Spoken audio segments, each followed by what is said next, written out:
Orang yang mengingat mati bukan lantas menjadi lemah dalam kehidupan, menjadi putus asa, sedikit semangat, terbentur kesulitan, mudah frustasi. Bukan itu tujuannya kita diperintah mengingat mati.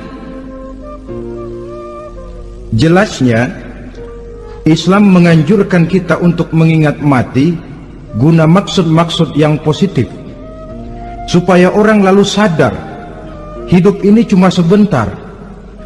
Mumpung hidup, maka hidup yang singkat ini harus saya pergunakan dengan sebaik-baiknya, melakukan kebajikan yang sebanyak-banyaknya, menjauhkan rasa malas, menunggu keajaiban yang datang dari langit, berleha-leha, bermain-main, sementara maut kalau dia datang tidak pernah main-main.